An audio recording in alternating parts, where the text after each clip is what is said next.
Seja bem-vindo ao RTV Notícias. Com o país a envelhecer a bom ritmo, não para de aumentar o número de idosos a viver sozinhos ou isolados. A GNR acaba de identificar 39 mil, mais 5 mil do que na Operação Census Sénior desencadeada no ano passado.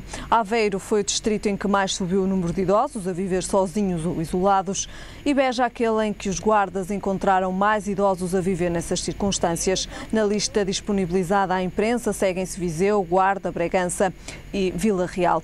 A GNR aproveitou para distribuir folhetos sobre prevenção de furto, roubo e burla e para recomendar comportamentos que ajudem a reduzir o risco de crime. Avisaram, por exemplo, que no mês de novembro entrará em circulação uma nova nota de 20 euros e que a velha nota continuará a circular e poderá ser utilizada sem qualquer restrição. O Ministério das Finanças suspendeu os procedimentos que levaram clientes a serem chamados a pagarem dívidas fiscais dos estabelecimentos comerciais onde faziam uma compra, sobretudo restaurantes. A situação foi revelada há perto de um mês pelo Jornal de Notícias. Em causa estavam clientes notificados pelas finanças a pagarem dívidas de um restaurante onde foram comer e pediram uma fatura com número de identificação fiscal. Em resposta à TSF, o Governo explica que há cerca de 3 semanas foi suspenso o tipo de procedimentos a que as finanças chamam registro e emissão de pedidos de penhora de pagamentos futuros relativamente ao estabelecimento devedor, em que os destinatários são pessoas singulares, mesmo quando sujeitos passivos de IVA. Como é habitual, à sexta-feira fazemos o comentário desportivo com o Gil Nunes. Gil, muito boa tarde. Olá, Obrigada desde já pela tua presença. Começamos com o rescaldo do fim de semana. O rescaldo de fim de semana, Porto e Benfica ganharam os respectivos jogos, em 2 jogos que, na minha opinião, foram típicos de fim da época, não têm grande história. São 2 equipas que caminham, apesar do destino do campeonato português ainda não estar definido, só uma hecatombe que tirará o Benfica do título nacional. 2 jogos em que se viu claramente que mesmo a força e o ritmo competitivo das 2 equipas grandes fizeram a diferença frente aos seus oponentes. A tarefa mais facilitada do Benfica, eu penso que o Gil Vicente, mesmo em termos táticos, não tem, taticamente é uma equipa que não parece ter grandes argumentos para fazer face a equipas de maior envergadura. O Benfica aproveitou-se muito bem, fez jus uma característica que vinhamos evidenciando como dominante, que são as mudanças muito bruscas de ritmo de jogo, que frente a equipas de menor dimensão não têm essa capacidade de acompanhar. Muita qualidade de jogo a nível da zona central, a nível dos alas. O Jorge Jesus colocou o Soleimani, que entrou muito bem em todos os aspectos do jogo. Foi um jogador que definiu muito bem os lances ofensivos, mais uma vez o Jonas em evidência, e o Benfica a mostrar que, não sendo uma equipa da elite europeia, que é inclusivamente um dos plantéis mais fracos das últimas épocas, mas é uma orquestra bem afinada, é uma orquestra com qualidade ao nível do jogo interior, ao nível do jogo pelas alas, em termos de transição ofensiva, uma equipa que não se vai desequilibrando, e portanto, tendo menos armas, o Benfica acaba por estar a um passo do título e com muito mérito do treinador. Portanto, o Jorge Jesus mais uma vez prova que tem um treinador de top mundial e este título tem um grande mérito dele. Penso que com outro treinador se calhar o Benfica não teria tão bons resultados. Acreditas que o Jorge Jesus se manterá no Benfica? O Jorge Jesus pode se manter no Benfica, pode sair do Benfica, portanto será a decisão dele. Eu penso que nesta fase da carreira dele se calhar terá alguma vontade de experimentar um campeonato lá fora. Pode, inclusivamente neste estado de graça que a eventual conquista do título por parte do Benfica este ano só favorece o Jorge Jesus, porque de facto uma equipa com grandes limitações conseguir ganhar o campeonato português é de facto notável, e vê-se que há um grande mérito por parte do treinador, e penso que isto é inquestionável. Fala-se muito do interesse do Milan, já se falou do interesse de várias equipas do campeonato inglês. O Jorge Jesus é um treinador, vi esta semana que seria eventualmente o 4º treinador mais cobiçado do mundo. É um treinador de top mundial, portanto não tenho dúvidas nenhumas que ele poderá ir para onde quiser, e estou certo que continuará a evidenciar os seus méritos, porque de facto não é o Essa de Queiroz. Acho que de facto em certos momentos, mesmo na conferência de imprensa, que lhe faltava ali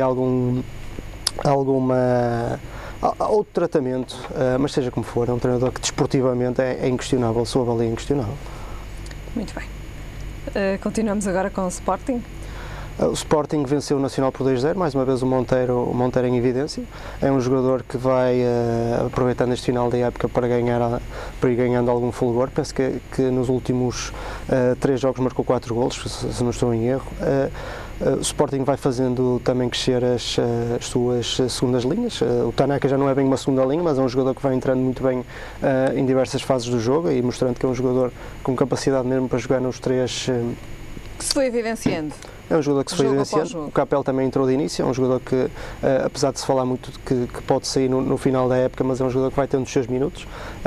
Não foi um titular indiscutível, mas é um jogador que pode acrescentar algo na final da taça e penso que é um pouco com esse intuito que o Marco Silva vai colocando, vai mudando um pouco a frente de ataque, já a pensar, e naturalmente no jogo do Braga que fechará a época, o Sporting a ganhar com naturalidade frente a um adversário que lhe causou algumas dificuldades ao longo da época. O Monteiro mais uma vez a mostrar que é um jogador com muita valia. O Sporting vai mais um jogo em que não sofre golos, vai estabilizando a sua linha defensiva, uma linha defensiva bastante jovem, muito cimentada também pelo Cédric e pelo Jefferson. O Jefferson fundamental naquelas arrancadas e naquelas investidas que dá no flanco esquerdo.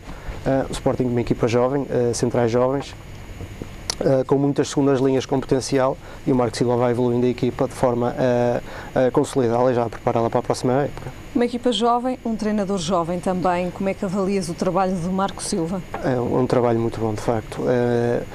O Marco Silva chega ao final de uma taça. O Marco Silva, de facto, eu penso que esse ato do Sporting existia uma grande diferença entre a primeira linha e a segunda linha, que havia ali uma grande diferença de valor. Havia jogadores com capacidade, mas não com capacidade para entrarem na primeira equipa.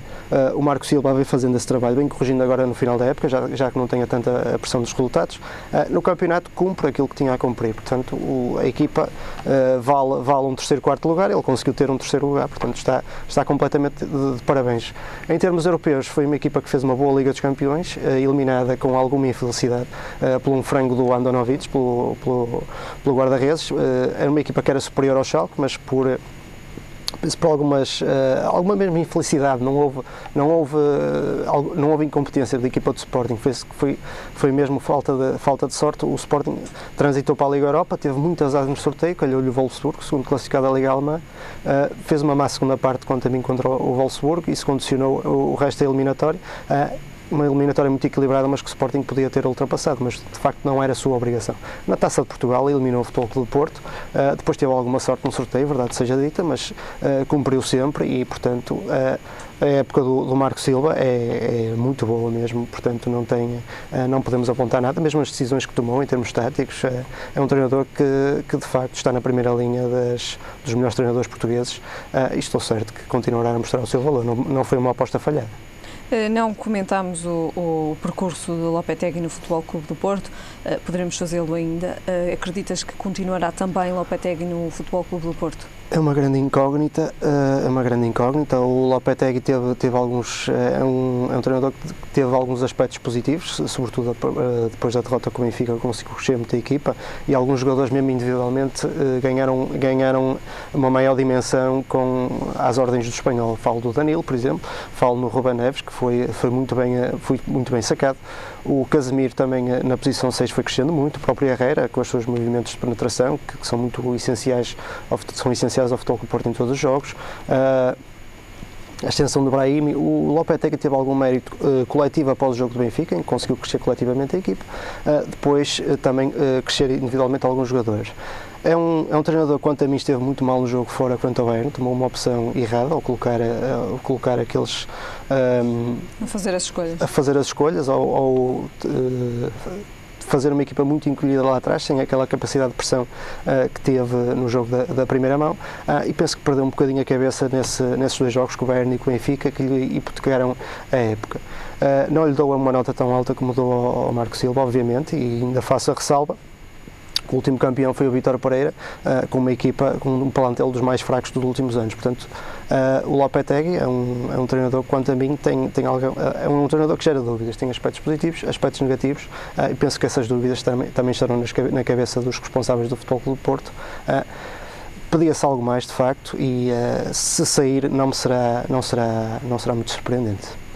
Muito bem, depois desta análise então do rescaldo do fim de semana e também do percurso dos treinadores à frente das 3 principais equipas portuguesas, falamos agora da Liga dos Campeões. A Liga dos Campeões... Surpresas? Não houve grandes surpresas. A vitória do Barcelona evidenciou-se sobre aquela vitória por 3-0, foi, se calhar, para alguns não estavam à espera de uma vitória tão dilatada. Descobriu-se que o Barcelona usou muito aquele argumento que o Futebol Clube do Porto também usou aqui no Dragão quando venceu o Bayern. Isto também no futebol não se descobre a pólvora, isto é um trabalho muito partilhado e naturalmente que a área do scouting e a área do estudo era um jogo muito aguardado, dá os mesmos resultados para diversas equipas. Era um jogo muito aguardado. Mais uma vez se viu que o Bayern tem problemas com os jogadores a entrarem nas costas, em termos de transições ofensivas muito rápidas. É uma equipa que vacila e é uma equipa com alguma dificuldade a sair a jogar a partir da sua linha defensiva. O Barcelona fez muito bem esse trabalho.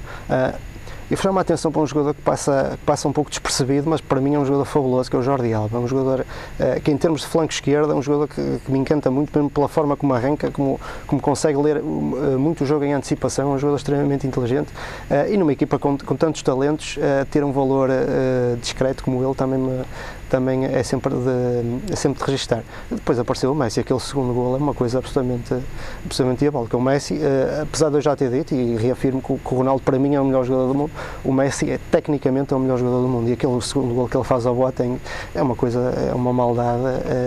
Sem possibilidades para o Boateng. Uma maldade de possibilidade. A partir do momento em que o Barcelona conseguiu naqueles momentos finais sair em transição ofensiva e pressionar aquela última linha do Bayern, o Barcelona tem naturalmente mais argumentos, tem Messi, tem Neymar, tem Suárez, tem três jogadores que em situações de 1 contra 1 e mesmo em situações com mais oponentes conseguem gerar muitos desequilíbrios e esses desequilíbrios individuais valeram a vitória ao Barcelona. E o Barcelona está com o pé na final, penso que não lhe acontecerá o que aconteceu ao Futebol Clube do Porto e já temos um finalista, posso dizer a 90-95% para o próximo jogo, para a final da Berlim. Depois tivemos o Juventus Real Madrid. Um jogo que eu não tive a oportunidade de assistir, tive a oportunidade só de ver em resumos muito parciais. O Ronaldo mais uma vez a faturar. A Juventus tem um meio campo muito batalhador, pelos jogos que eu assisti esta época, muito combativo. Fala-se muito da idade do Pirlo, mas curioso é que ele fez 12 km no último jogo da Liga dos Campeões. É uma equipa bem organizada, penso que só a nível da lateral direita é um jogador, penso que o Listanes costuma jogar, é um jogador que vai demonstrando algumas dificuldades. A Juventus, quando se encontra embalada do meio campo para a frente, também pela análise tenra que eu tenho visto dos jogos da Liga Italiana, é uma equipa que causa algum perigo. O Morata é de facto um jogador muito acima da média, faturou mais uma vez, mas penso que a Juventus frente ao Real Madrid em casa terá alguns problemas, seja como for, se conseguir aguentar a avalanche madridista, como fez com o Mónaco, mas o Mónaco tinha aquele problema de não ter jogadores da linha avançada capazes de gerar desequilíbrios. Agora, com o Real Madrid subirá naturalmente um patamar de dificuldade, vamos ver até que ponto é que é um jogo que gera alguma incógnita, mas com natural favoritismo para o Real Madrid. A Juventus teve o mérito de neutralizar o Gareth Bale, que mais uma vez naqueles jogos de maior capacidade vai baqueando ligeiramente. Mas eu ponho ainda assim, como já aqui eu disse, no patamar logo a seguir ao Ronaldo e ao Messi, ao Gareth Bale. Gil, teremos aqui uma final da Liga dos Campeões espanhola? É possível, é uma final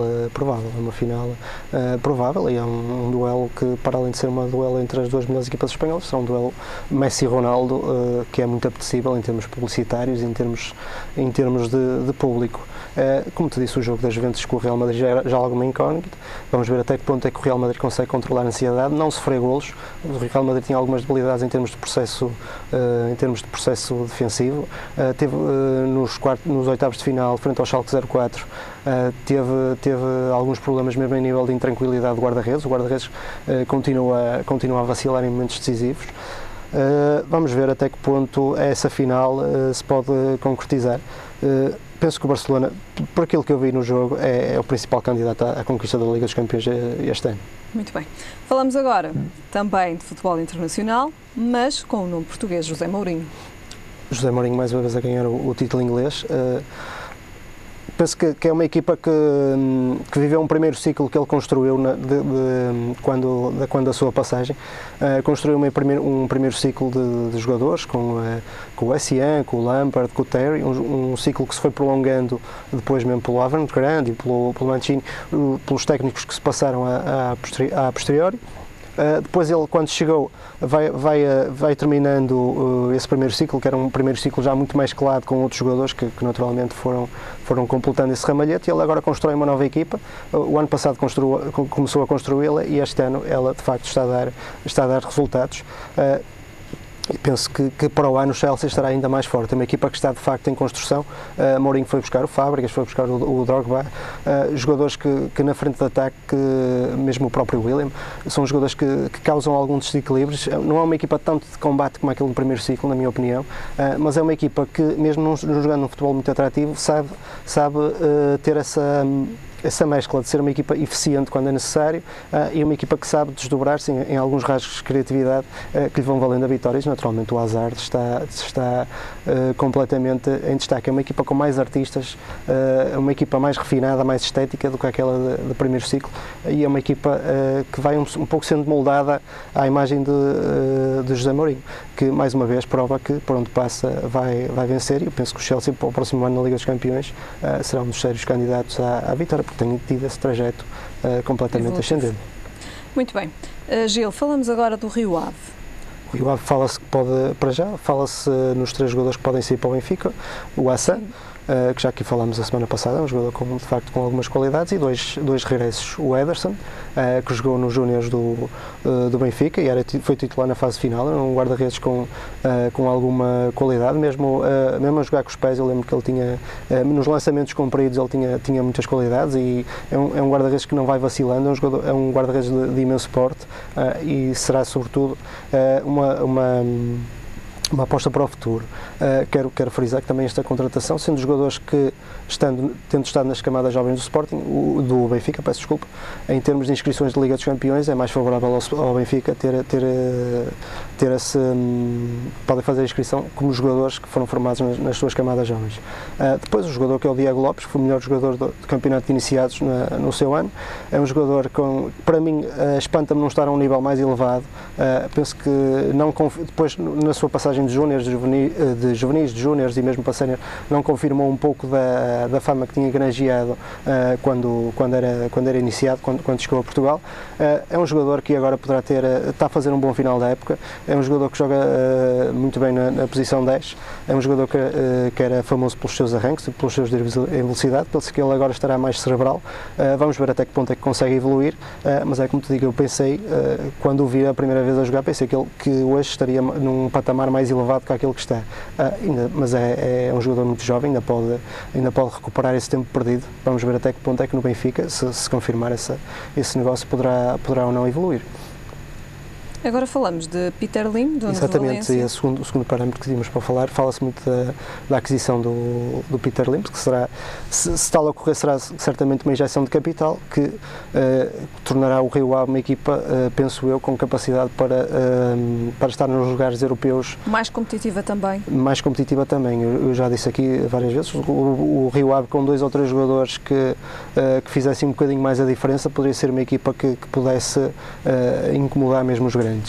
Vamos ver até que ponto é que o projeto se consegue afirmar no terreno. Vamos ver até que ponto é que não se trata de um investimento megalómano, se trata de um investimento ponderado e sensato, e se tal acontecer, e se não se perder essa base que o Rio Ave construiu muito nestas 2 últimas épocas. A última época conseguiu mesmo ir à Europa. O Rio Ave tem bons jogadores, tem uma boa base, falta acrescentar aqui e acolá alguns jogadores que façam um bocadinho mais a diferença.